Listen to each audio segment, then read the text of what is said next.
वाल्मीकाय नमो नमः। ओम वाल्मीकाय नमो नमः।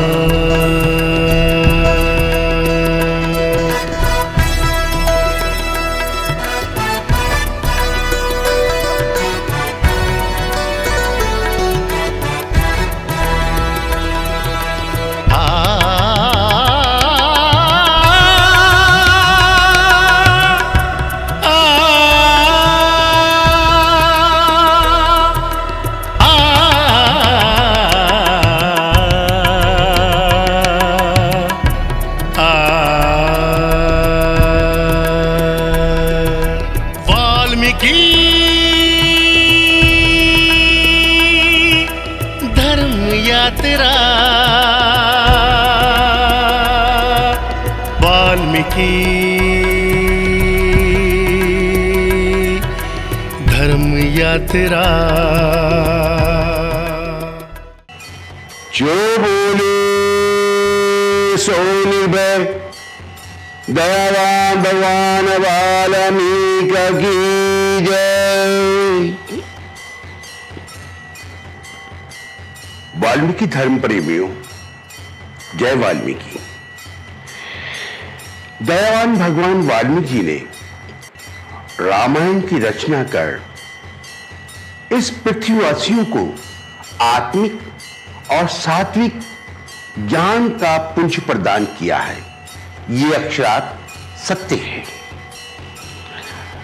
रामायण का मूल आधार अहिंसा परमो धर्म है, अर्थात जब सारस पक्षी का एक जोड़ा प्रेम लीन था, तब एक बहेलिए का तीर नर सारस को आकर लगा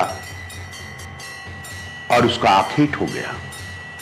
से देख करुणामय करुणा निधान ईश्वर भगवान वाल्मीकि जी का हृदय विचलित हो गया और उनके श्रीमुख से एक श्लोक की उत्पत्ति हुई।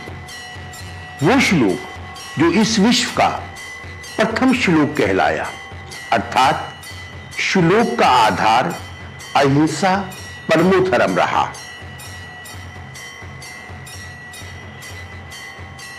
प्रेम, प्यार, समर्पण, मान, सम्मान, समानता और पशु प्रेम, यही रामायण का आधार है। तो आइए भक्तजनों, हम ऐसे करुणा में कमलेश्वर, करुणेश्वर, योगेश्वर, संगीतेश्वर भगवान वाल्मीकि जी को नमन करें। योगी मां भगवान वाल्मीकि जी की आराधना का चमत्कारिक योगदान है, गुणगान है, समर्पण है। ये विनती है, ध्यान है, ईश्वरीय मिलन का सुगम माध्यम है, जीवन का सार है, सुख का अतुल्य सागर है और पाप नाशक है। योगियों पर्व है, उत्सव है, आनंद है, अनुभूति है, खुशहाली है, प्रसन्नता है, जीवन का ध्येय है। योगी मां मोक्षदायिनी है, मुक्ति की दाता है,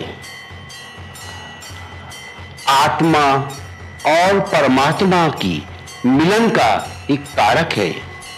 यदि नित्य नियम से आप योगियों का पाठ करती हैं तो बिना किसी कष्ट के आपको परमात्मा से आपका मिलन परम आवश्यक है। जहां तभी तो कहा है देव ही पुरुषार्थ है। तो आइए अब हम चलते हैं अयोध्या की ओर। दिल्ली से 650 किलोमीटर दूर अयोध्या, जहां आप रेल, बस या स्वयं के वाहन से भी पहुंच सकते हैं। छोटी सी सुंदर नगरी जहां निर्मित हो रहा है विश्वविख्यात श्री राम जन्मभूमि का मंदिर। यह है महंत मंगलदास छावनी। महंत मंगलदास जी ने अपने शिष्य महंत नृत्य गोपाल दास जी द्वारा ये सुंदर श्रीमद् वाल्मीकाय रामायण भवन। इस मंदिर की विशेषता है कि इस मंदिर की दीवारों पर महंत जी ने भगवान वाल्मीकि जी द्वारा रचित 24,000 श्लोकों को इस दुमंजिला इमारत की दीवारों पर अंकित कराया है। साथ ही कुछ भित्ति चित्र भी हैं। भवन के मध्य भाग में भगवान वाल्मीकि जी और लवकुश की मूर्तियां हैं। इस भवन या इस रामायण का यहाँ इतना आधार है कि यहाँ से देखने के लिए विश्व भर से लोग यहाँ आते हैं। भगवान वाल्मीकि के प्रति यहाँ साधु संतों का अटूट विश्वास है। भंडारे के ढेर लगे हुए यहाँ हजारों लोगों को सुबह भंडारा परोसा जाता है। और अब हम प्रस्थान करते हैं महाराजा दशरथ के महल की ओर, जो कि वाल्मीकि भवन से 3 किलोमीटर की दूरी पर है। ये है दशरथ महल, जहां श्री रामचंद्र सहित चारों भाइयों का जन्म हुआ और यही उनका बाल्यकाल बीता। सुंदर, मनोहारी, विशाल, भव्य, शालीनता लिए हुए बालपन की नटखट लीलाएं यही हुई थी। ठुमके चलत रामचंद्र, बाजत पैजनिया। ठुमके चलत रामचंद्र। बालक रामचंद्र यहाँ ऐसे ही चला करते थे।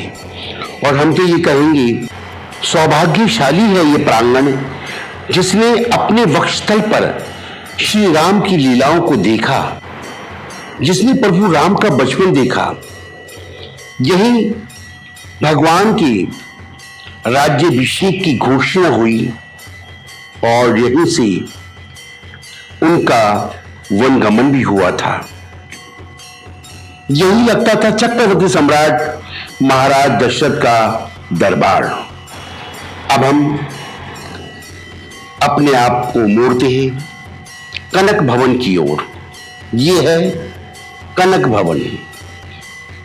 जैसे कि नाम से ही प्रतीत होता है, कनक, कनक सोना,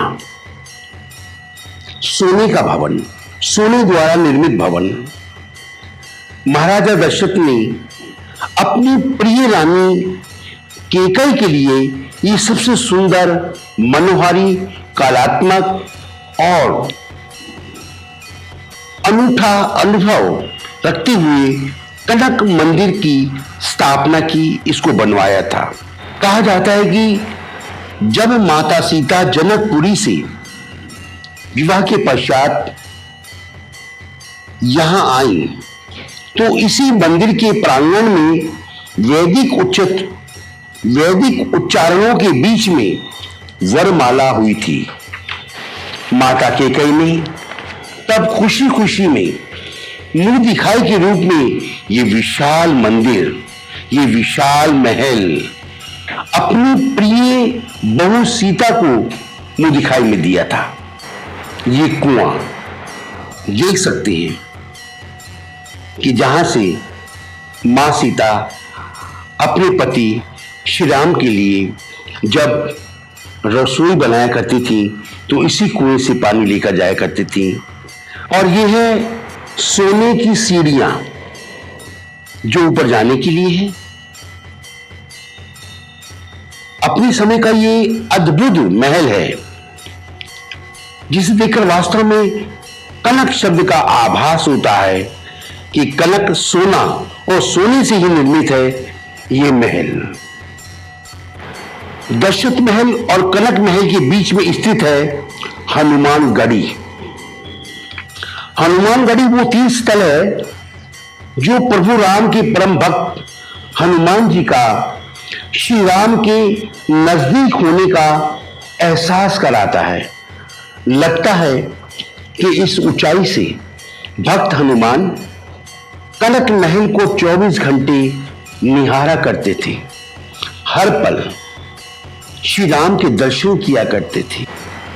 दशरथ महल और कनक महल से लगभग 2 किलोमीटर की दूरी पर सरयू नदी का ये है विशाल तट, जहां हजारों लोग स्नान करने और पिंडदान कराने आते हैं। यही वो स्थल है, इसके सामने नवनिर्मित स्थल, वो नया किनारा जहां दीपावली का महान उत्सव मनाया जाता है, जहां लाखों दिए जलाए जाते हैं। अब हमारा आपसे व्यक्तिगत अनुरोध, यदि आप हमारे सीरियल वाल्मीकि धर्म यात्रा को लगातार देखना चाहते हैं तो आप इसे सब्सक्राइब कीजिए, लाइक कीजिए, फॉरवर्ड कीजिए, बेल आइकॉन को दबाइए, ताकि आप और आपके द्वारा अधिक से अधिक लोगों तक पहुंच सके और हम अपने प्रयास को निरंतर जारी रख सके। और आप इजाजत दीजिए नरेश चौधरी को, फिर मिलेंगे अगले एपिसोड में। नमस्कार। वही एक ब्रह्म।